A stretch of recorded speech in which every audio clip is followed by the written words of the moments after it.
क्या आप जानते हैं श्रीमद् भगवत गीता के तीसरे अध्याय का महात्म्य सुनने से मनुष्य के पाप नष्ट हो सकते हैं और जीवन में सुख शांति आ सकती है। तो आज सुनिए कर्म योग अध्याय का पवित्र महात्म्य जो आपके जीवन को बदल सकता है। राधे राधे भक्तों, आप सभी का स्वागत है हमारे चैनल में। आज हम सुनेंगे श्रीमद् भगवत गीता के तीसरे अध्याय का महात्म्य, जिसे श्रद्धा से सुनने मात्र से मनुष्य को पुण्य की प्राप्ति होती है। तो आइए श्रद्धा और भक्ति के साथ सुनते हैं कर्म योग अध्याय का महात्म्य।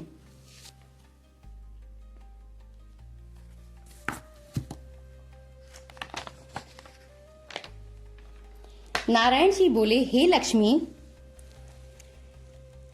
एक महामूर्ख शूद्र अकेला ही एक वन में रहता था।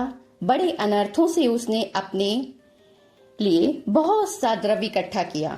किसी कारण से वो सब द्रव्य जाता रहा। अब वो शूद्र बहुत चिंतित रहने लगा। किसी से पूछता कि ऐसा उपाय बताओ कि पृथ्वी में द्रव्य हो मैं निकाल सकूं। किसी से कहता कोई अंजन बताओ जिसे नेत्र में डालकर पृथ्वी का पदार्थ निकाल लूं। तब किसी ने कहा मांस मदिरा खाया कर। वो ये खोटा कर्म करने लगा, चोरी करने लगा। एक दिन धन की लालसा कर चोरी करने गया। रास्ते में चोरों ने उसे मार डाला। अनंतर उसे प्रेत की योनि प्राप्त हुई। उस प्रेत की योनि से उसे बड़ा दुख प्राप्त हुआ। एक वट वृक्ष पर रात दिन चिल्लाया करता कि कोई ऐसा भी है जो मुझे अधम देह से छुड़ा ले। कुछ समय के पश्चात उस शूद्र की स्त्री से पुत्र जन्मा। जब उसका पुत्र बड़ा हुआ तो एक दिन अपनी माता से उसने पूछा, मेरे पिता क्या व्यापार करते थे और उनका देहांत किस प्रकार हुआ। तब उसकी माता ने कहा, हे बेटा, तेरे पिता के पास पदार्थ बहुत था, यूं ही जाता रहा। वो धन के चले जाने से बहुत चिंतित रहने लगे थे। एक दिन धन की लालसा से चोरी करने गए, परंतु मार्ग में चोरों ने उन्हें मार डाला। तब उसने कहा, हे माता, उनकी गति कराई गई थी। तब माता ने कहा, नहीं पुत्र। पुत्र ने कहा, हे माता, उनकी गति करानी चाहिए। उसने कहा, अच्छी बात है। पुत्र पंडितों से पूछने गया और प्रार्थना की, हे स्वामी, मेरे पिता एक दिशा में जाकर के मृत्यु को प्राप्त हुए, अब उनका उद्धार किस प्रकार होगा। तब पंडितों ने कहा, गया जी जाकर के उनका श्राद्ध करो, तब तेरे पितरों का उद्धार होगा। ये सुनकर उसने माता से आज्ञा ली और गया के लिए गमन किया। प्रयागराज का दर्शन स्नान करने के पश्चात वो आगे चला। रास्ते में एक वृक्ष के नीचे बैठा। वहां उसको बड़ा भय प्राप्त हुआ। वो वही वृक्ष था जहां उसका पिता प्रेत की योनि में रहता था। उसी जगह चोरों ने उसको मारा था। तब उस बालक ने अपने गुरु का मंत्र पढ़ा। उसका एक और भी नियम था, वो हर रोज एक अध्याय श्री गीता जी का नित्य पाठ किया करता था।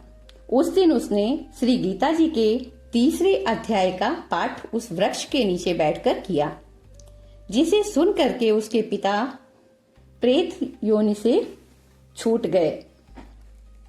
दिव्य देह पाई, स्वर्ग से विमान आया। वो विमान पर चढ़कर पुत्र के सामने आए और आशीर्वाद दिया और कहा, हे पुत्र, मैं तेरा ही पिता हूँ जो मर करके प्रेत हुआ था। तेरे द्वारा गीता के तीसरे अध्याय का पाठ करने से मेरी यह देव देह हो गई। अब मेरा उद्धार हो गया। तेरी कृपा से स्वर्ग को जाता हूँ। अब तू गया जी में अपनी खुशी से जा।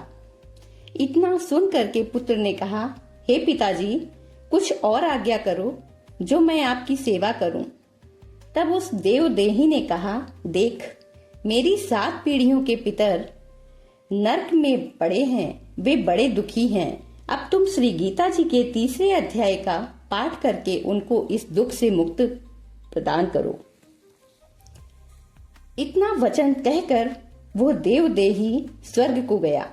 तब उस बालक ने वहां ही तीसरे अध्याय का पाठ किया, सब पितरों को पुण्य दे करके बैकुंठ गामी किया। तब धर्मराज के पास यमदूत ने जाकर के कहा, हे धर्मराज जी,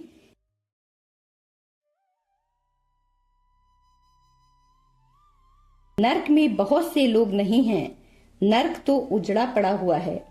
जो कई जन्मों के पाप कर्म थे उनको विमानों पर बैठाकर श्री ठाकुर जी के पार्षद ले गए हैं।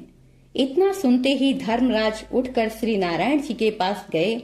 वहां जाकर के धर्मराज ने हाथ जोड़कर कहा, हे त्रिलोकीनाथ, जो जीव जन्म जन्मांतर के पापी थे उनको आपके पार्षद विमानों पर चढ़ाकर बैकुंठ को ले गए।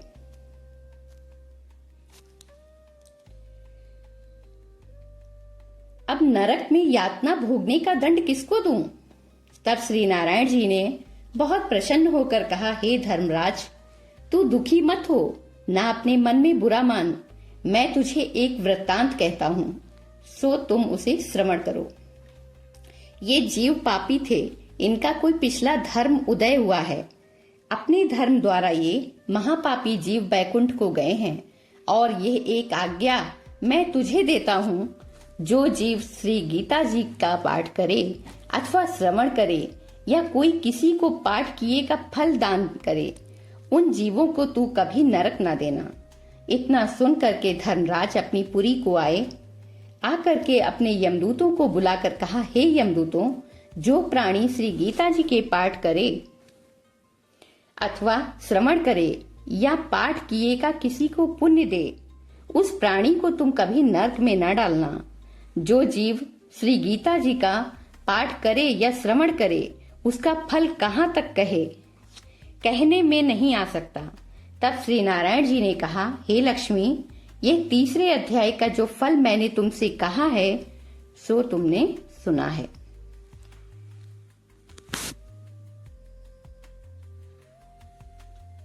इस प्रकार श्रीमद् भगवत गीता के तीसरे अध्याय का महात्म्य समाप्त होता है। जो श्रद्धा और भक्ति से इस महात्म्य को सुनता है या पढ़ता है, उसके सभी कष्ट दूर होते हैं और उसे पुण्य की प्राप्ति होती है। अगर आपको ये पवित्र महात्म्य अच्छा लगा हो तो वीडियो को लाइक करें और ऐसे ही श्रीमद् भगवत गीता के सभी अध्याय और उनके महात्म्य सुनने के लिए चैनल को सब्सक्राइब करना ना भूलें। अगर आपको ये पवित्र महात्म्य अच्छा लगा हो तो वीडियो को लाइक करें और ऐसे ही श्रीमद् भगवत गीता के सभी अध्याय और उनके महात्म्य सुनने के लिए चैनल को सब्सक्राइब करना ना भूलें। बहुत जल्द हम आपके लिए चौथा अध्याय का महात्म्य लेकर आएंगे, जिसमें मिलेगा ज्ञान योग का अद्भुत रहस्य। और ऐसे ही श्रीमद् भगवत गीता के सभी अध्याय और उनके महात्म्य सुनने के लिए चैनल को सब्सक्राइब जरूर करें। बहुत जल्द हम लेकर आएंगे चौथे अध्याय का महात्म्य, जिसमें मिलेगा ज्ञान योग का अद्भुत रहस्य। तो जुड़े रहिए हमारे साथ और कमेंट में जरूर लिखें, जय श्री कृष्ण। ओम नमो भगवते वासुदेवाय।